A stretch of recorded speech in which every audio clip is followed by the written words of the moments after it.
Oh, now we're on. Hello. Well, good Sunday morning to everyone. It's Sunday morning here in Victoria. This is Lowell. I'm the host of the Mastermind Hangout called Being Your Own CEO. And this is our Embrace Aging series. Over the past few months, Sue Ferreira, Nancy Kreitz, and myself have been discussing various topics that explore just how we embrace aging. You can find 7 of our previous discussions on my Google Plus profile or on my YouTube channel. So, as promised last time, we're going to look at mental health today. But first, I think it would be a really good idea for us to introduce ourselves properly. So, Sue, take it away.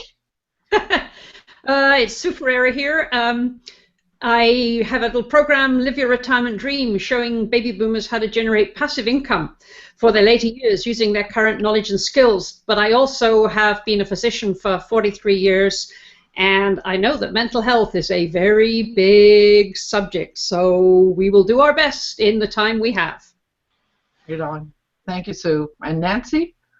Hi, I'm Nancy Kreitz. I'm a soul purpose clarity mentor, transformation specialist, and I work with people who are ready to reclaim their lives and to remember what it is that lights them up and offer the tools and support to get them living their purpose and waking up every morning feeling excited about what lays ahead for the day. Right on. Thank you. Thank you, Nancy. And I'm Lowell Fuglsang, and in my work style, lifestyle coaching work, I just love helping solo entrepreneurs find direction, stay motivated, and build systems that support them and promote their business. And one support I like to emphasize for them is the Google Plus experience. 2 great places to begin are my Mastermind Hangout, Being Your Own CEO, and a 3-part Beginners Google for Business training program that I deliver here in Victoria. So my business is called Work Style Lifestyle Consulting.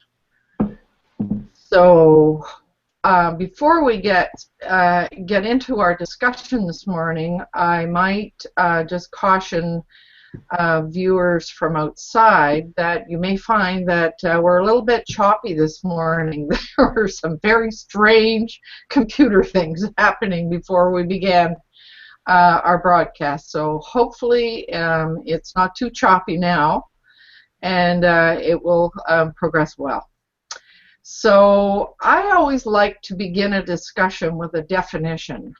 So I looked up mental health. What does it mean? And here's what I found, and it was a little bit broader than I had kind of thought about it myself. So I was glad I did that. So the definition I found says mental health includes our emotional, psychological, and social well-being. It affects how we think, feel, and act, and it also helps determine how we handle stress, how we relate to others, and how we make choices. So it was the social part, I guess, that I kind of I guess I know it, but when I was thinking of a definition, I hadn't sort of included that in my definition. So you two have anything to add to the definition? Do you want to go first, Nancy? No, you go ahead, Sue. Oh, geez. It's all yours. It's all yours. All right. I mean, like I said, it's a huge subject, and it underpins everything. And, you know, I've kind of been peripherally involved in this for decades. But to me, the social is key. And what you really said there in the definition, Lowell, is that our mental health is basically what our mindset is. And you know, we know that we function much better if we have a positive social mindset and are able to communicate with other people. Isolation and loneliness is a huge indicator of of mental distress, unless you are one of those guys who likes to go and live in a cave up a cliff somewhere and never see anybody. But those are few and far between, and I would probably make an argument that they probably could do with a little bit of mental health counseling anyway. So that's my feeling. I think it's a huge subject, and I think it becomes more and more important as we go into our later years. Mm-hmm. Anything to add, Nancy? Yes, I totally agree with Sue. Very good points. And I just like to add to that too, in terms of socialization and being out there in the world, so you have a reason to get up in the morning, frankly. And that comes back to purpose, the area that is my specialty. And if you do feel, and it doesn't have to be purpose around career, of course, but just a purpose like, oh, I'm meeting some friends for tea today, or I'm having people over here for a visit, whatever it might be, going to a show, just even going for a walk. But having a reason, something that lights you up, something that brings you happiness and joy. Pets are a good one on that, but we'll talk more about that. So to me, it's about purpose as well, that just keeps the gears rolling. So. Okay. So it includes having a purpose. That's a good addition, I think. So when we talked about this before, we thought it would be a really good idea for us to just really look at how we recognize that when our own mental health is slipping. What would we notice in ourselves? Rather than looking at somebody else, I think it's a really good idea for us to really be clear and in touch with what's going on inside ourselves. So how would you recognize that you're slipping, if you were? I could start with that one because I know firsthand. Myself, I've had firsthand experience with that on occasion. And I would say it's when you really don't feel like getting up in the morning, and when you are up, do you really have to get dressed? And some days you feel like it's a great idea to just stay in your jammies all day, and yes, some days it is a good idea. But when the motivation drops, when the lack of initiative comes into play, when everything just seems to be a little too much and you're feeling disconnected, a little disconnected, and it is easy, as Sue said, you might not have the cave up in the hill, but you can create your own cave right in your own home and really isolate yourself. And that's, for myself, that's something that I do notice. And I've heard, from the women I'm mentoring as well, the same thing. It's like, you know what? I don't see any reason to get out the door. I need some friends. I need some things to do. So again, when you don't have anything to look forward to, or even if you do, it becomes too much. So there's a level of apathy, I guess I could tie that in with. So feeling low for sure, and that sort of a considerable drop in energy. Yeah. And interest. Yeah, and interest. Yeah. So what would you add? What happens to you when you get low? I'm lucky. Actually, that's a really good question. I taught my youngest kid, my younger daughter is she's a writer in New York, and we often talk that we are actually extremely lucky because we reckon we've got happy genes. And there are times in life when you have low energy, or there's a lot of stuff going on in your life that pulls you down. I mean, that's inevitable. But I think we all of us have an innate ability to be happy, or tragically on the other end. I mean we all know that the severe endogenous depression is one hell of a thing to have in your soul.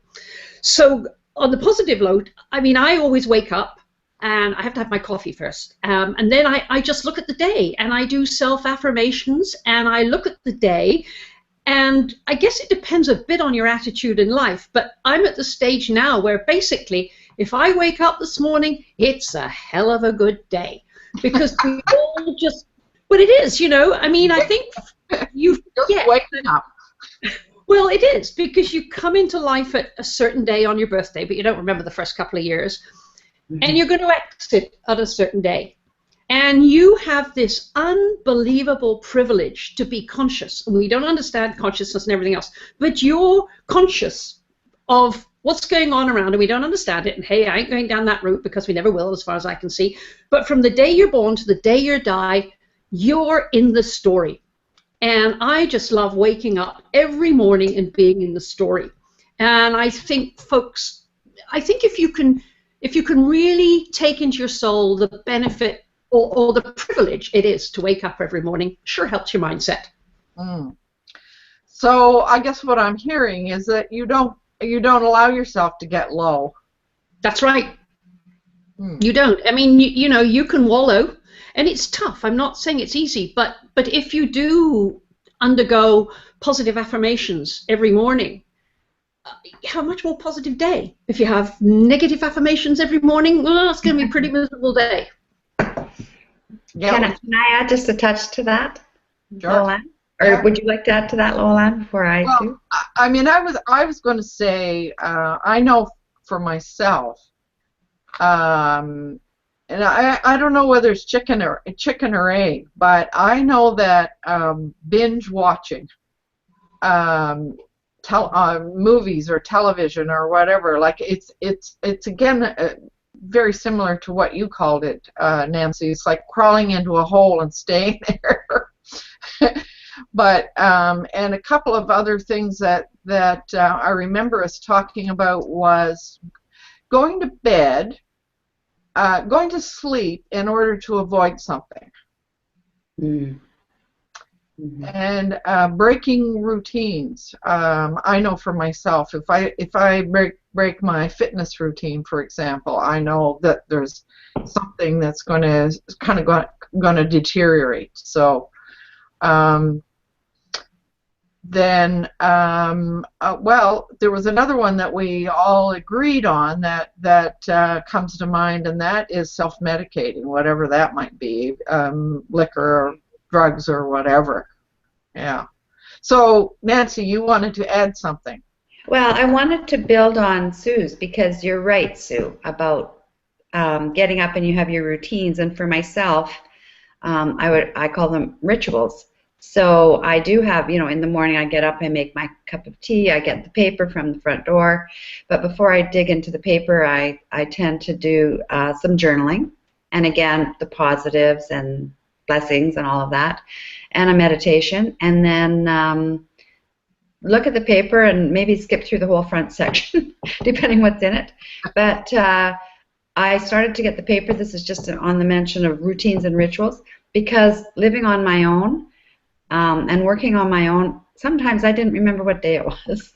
So it's great to just have your finger on the pulse of the city you're living in, the community you're living in, and in there, you know, I may find, I find lots of information that I wasn't aware of, and perhaps things to do and become involved in. Mm-hmm. And I would add to be globally aware as well, because I totally OCD about everybody realizing we're in global village.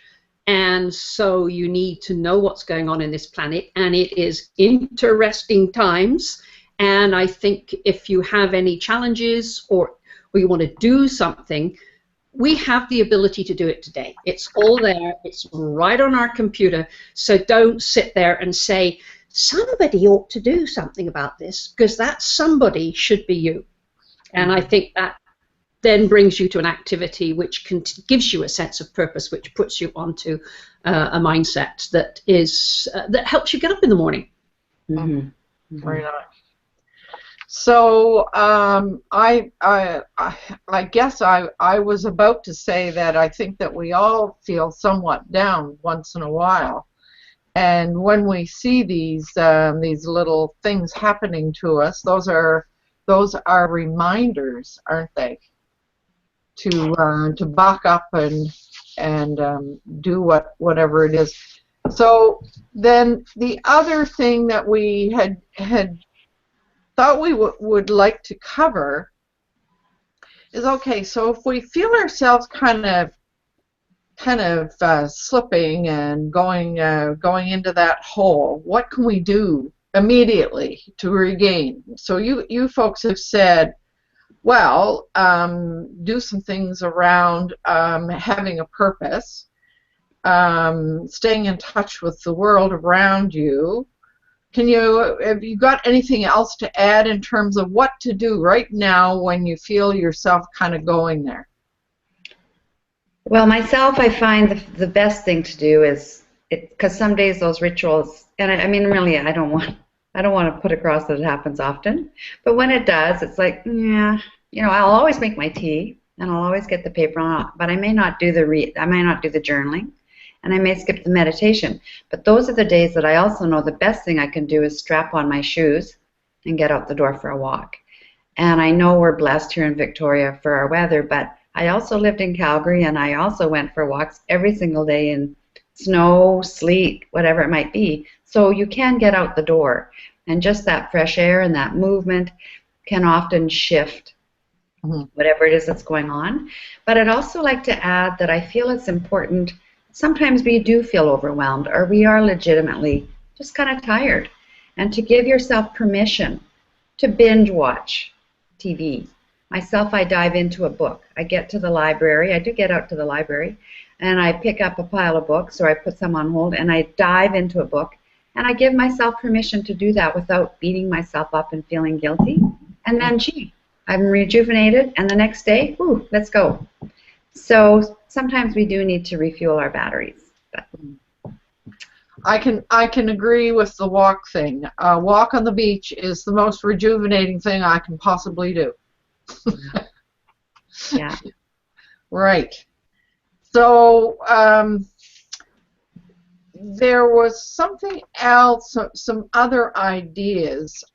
So I mean, I'd like us to move from what do we do right now when we feel ourselves slipping to a little bit wider angle where we sort of explore what are the main things that we can do to maintain that balance of good mental health.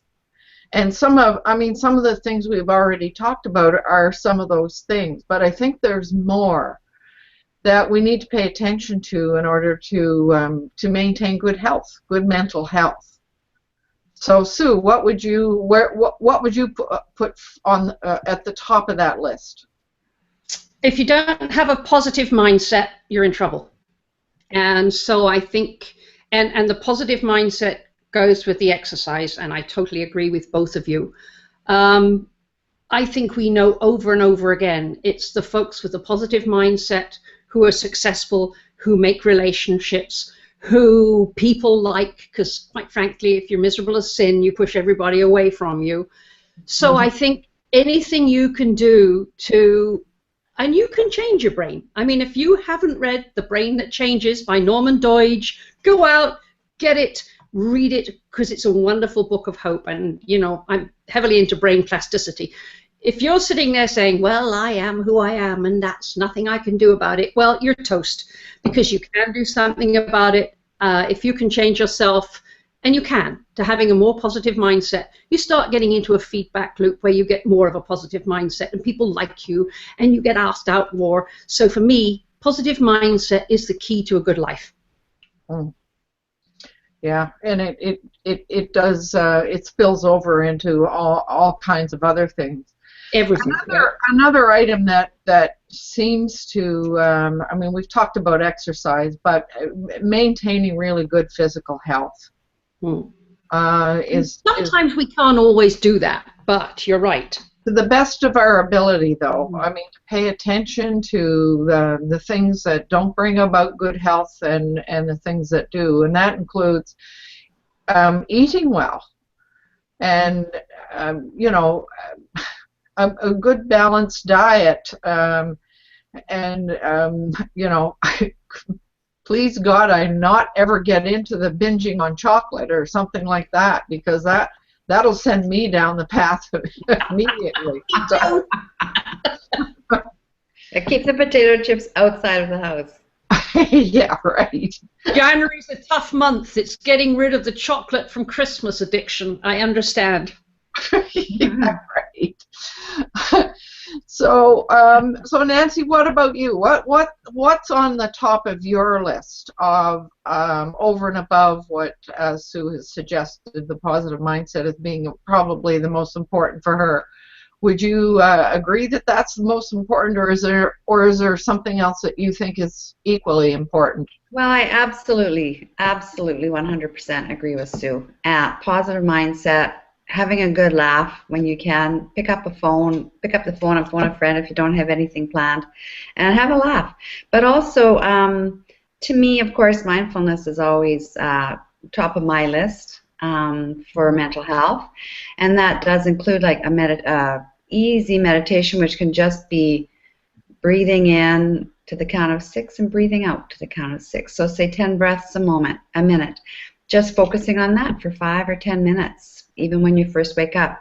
It does help to settle any anxiety, any depression, and the brain plasticity, absolutely. Buddha's Brain is another great book on that. But it's your mental outlook, and if you're feeling a little lost and perhaps lacking in purpose, I saw in the paper just this morning, there are loads of opportunities for volunteering or joining walking groups, or all kinds of things like that you can get involved in. But I feel if you're staying in the present moment, as we get a little older, we can tend to look back on the years when we were busy in our careers or as parents or whatever it might have been.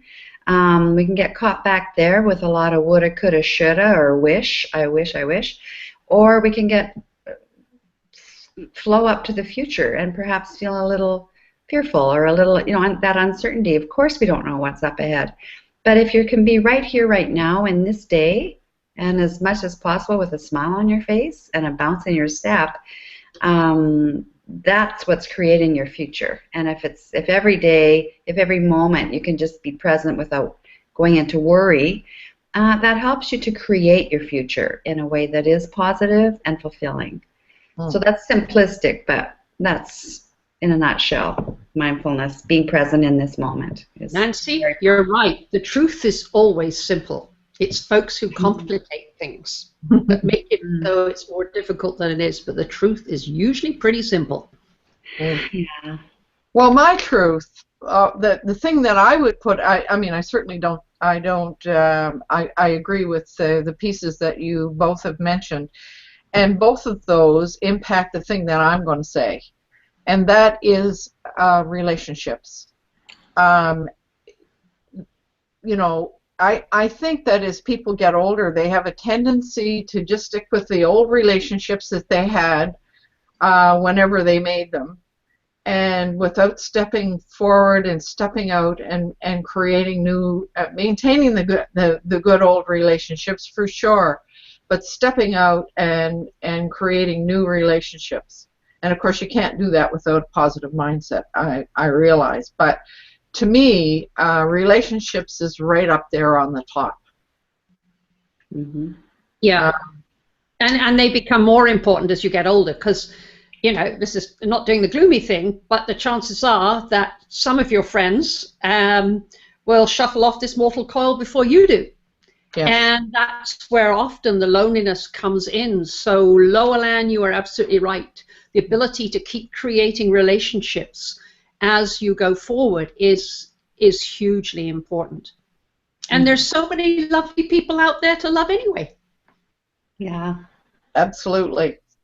And one other thing that really comes to mind, and it's interesting that when you really begin to think about it, all these pieces are connected in a sort of a way.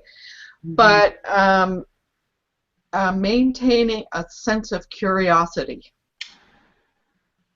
Yes. Learning new things, being interested in a new approach or a new way of thinking or a new way of doing, or learning something brand new.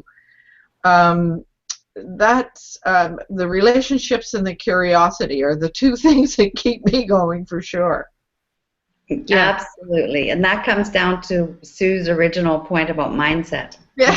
Feeling you know, good about yourself, and yes, you know what, I really want to learn how to, whatever it might be. And again, there are loads of opportunities through meetup groups, through different guilds in your communities, your friends, take up a new hobby, learn Google something. Google Hangouts on Google air. Hangouts, exactly, yes. YouTube. That's right. You can learn anything. I love the phrase that the day you stop learning is the day you die. And that's a metaphorical death, but it's the truth. Again, simple one, right? Got it. Absolutely. Now, here's another one. Explore spirituality. There's the mindfulness. Yeah. But of course, for many people, spirituality is different things to many people. And for myself, there's what we may call religion, which does, of course, have a deep element of spirituality. And if you're not, even if you're not a religious per se person, spirituality, I think, is being connected to yourself. And I have a thing I open my Qigong practice sessions with, and it's to just put a smile on your face. And when you smile, that connects you to your heart. And when you're connected to your heart, I'll use the word, you know, you're connected to the divine or to God or to the universe, whatever word fits for you. And even just doing that, putting that smile and breathing in and out of your heart, feeling some joy in there, is a great way to go through your day. And when I think I've said this probably about 12 times before, but when you're in the lineup at the grocery store, when you're on a walk, when you're wherever you may be, if you're smiling, you're a love radiator. Like, people are lit up, and you are, like Sue had said, so true. People are attracted to that. People want to be around that. Grumpy Gusses are not really high on people's lists, you know, for happy afternoons.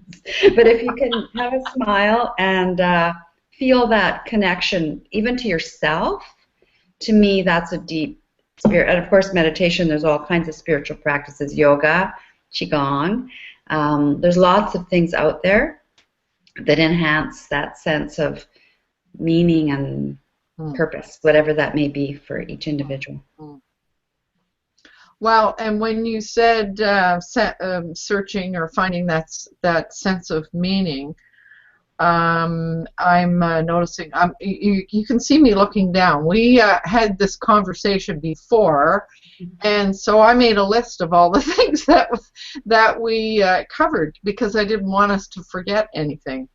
And so another item that I think it was you, Sue, who raised that the last time, and that is finding some way to be of service. And that's the purpose, the you know, finding something meaningful to do piece. And there are so many ways that we can be of service, whatever organization or friends or whatever. I can tell you there's some friends of mine right now who are being very, very much of a being of service to me right now, because I'm in the middle of trying to move. So, you know, you can always find somebody to help. Right. It's so true. One little last topic that it's, you know, as we get older, I think of it almost as the kind of the elephant in the room. Yeah. So what about those things that the elderly get? You know, the Alzheimer's and the dementia. What do we do? What do we do to stave those things off? And I'm sure, Sue, you're gonna talk a little bit about the fact from a medical perspective. But I think there are some mental health things that we can do in relation to those scary pieces. I think all of the above, everything we've discussed today, I think are important pieces. And I'm sure Sue has a lot. I know she has lots to say on that. And I will add that from the natural health perspective, inflammation plays a really big piece in that. And inflammation is the root of degenerative disease, ultimately. So by, you know, again, all of the things we discussed, good diet, exercise, those are things that keep you healthy, happy, all the rest of it, but they also ward off degenerative disease, which is a disease in our culture today that's 100% lifestyle induced. So that's what I will add to that. Mm-hmm. But you go ahead, Sue. Sue, you... How long have you got? No, I'll be brief. I mean, everything we've geared on so far is gearing towards the good things that you do. And you're absolutely right. You know, by eating right, by exercising, by remaining positive, by socializing, that's going to keep you going longer. And what's going to have you go quicker? I mean, it's simple, smoking. If you smoke, you're going to shuffle off this mortal coil 12 to 14 years on average, because life is a distribution curve. There's never anything absolute. But you're going to get dementia a lot earlier. I mean, we call it a vascular dementia. Basically, you fur up your arteries all over the place. So that's one. Obesity is another one that brings, I mean, just about everybody who is morbidly obese is on antidepressants because you don't feel good about yourself and it's an effort to do things.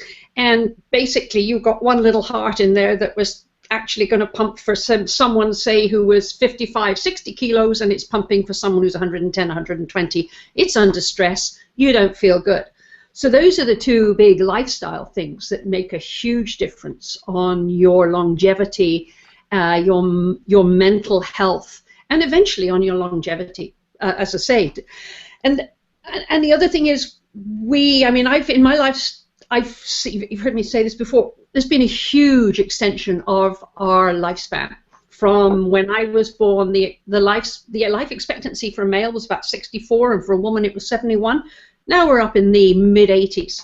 So you're looking at an extra 20 to 30 years possibly of life, because I see a lot of people in their late 90s and 100s now. And so the whole concept of this second adulthood and giving back, and just what you were saying in the last question, just going out there and serving community is a huge thing that you can do to keep your mind alive and stave off basically the degeneration. I mean, sometimes with some of the dementias there's not a lot you can do about them, but with a lot of them there's certainly a lot that you can do to be preventative and to keep yourself healthy and alive, and that's really what it's all about going forward. Well, I'm thinking about something I read, and do I remember where the heck I read it? No, but aha. B12. But one of the articles that I read spoke about doing things that create new brain pathways. So especially learning something that you did that you have to struggle to learn, whether it's a language or a new skill or something that you really have that doesn't come easily, that you really need to work at. And that could be something as simple as learning how to run a computer program of some sort or whatever. But by creating new fresh brain pathways, we're much more apt to kind of keep going in a very positive way. So. And that really reflects back onto, like, when I went to medical school in 1965, we were all told as gospel that we had 10 to the 10th the brain cells when we were born, and after the age of 25 we lost 1,000 a day, and basically we went downhill and died. We know that's not true. So now we know that we continue making new pathways all the way through our life. We can relearn, we can recruit, we can change pathways that we've got. I mean, that's pretty cool, isn't it, to now know that you needn't just sit there and say, oh, that's it, I'm done. Yeah. So the message here is don't give up, never give up, don't stop. Those are my two mantras. Don't stop, don't give up. Yep. You're right. Yeah. And have fun. Have fun. And as a holistic nutritionist, I can't not mention, Stu said something that really is right on about the brain, of course. Well, we all have touched on that, but yes, it reminded me essential fatty acids are essential. Our brain is mainly made up of fat, and the essential fatty acids are brain food, and we find those, we can supplement with those, or we find those in wild fish, we find them in raw nuts and seeds, avocado, good oil, healthy oils, all of those things. So the healthy fats are good fats. Don't be afraid of them. They feed your brain, as well as many other things. Mm. So I think we've pretty well covered all of the items that we thought about in terms of maintaining a good mental health. I sure do hope that those who are watching out there would be feeling as though they have some ideas that they might like to add to the event page. We'll certainly go in and respond in any way. So we'd like to hear what other people find, or what's important to them. What do they think is really important to maintain that really good mental health. So I think we're just about there, ladies. And I think I have one more housekeeping thing to say. We had decided that because I'm in the process of downsizing, that next time we'll, and I'm in the throes of it right now, so by next month I will have just about completed the exercise. So we decided that it might be fun to talk about when is a good time to downsize and how to do it. I can already feel your ear. That could be a monologue. Yes, it is. Well, but I know both of you have downsized and moved in the past, so you will have had some experience to share as well, I'm sure. So I think we're going to close now and say happy, good mental health to all who are listening. Absolutely. Thank you. Absolutely agree with you. Good to be here. Thanks, Lowell. Right on. So Thanks so much for participating. I love having these chats with you two. It's great.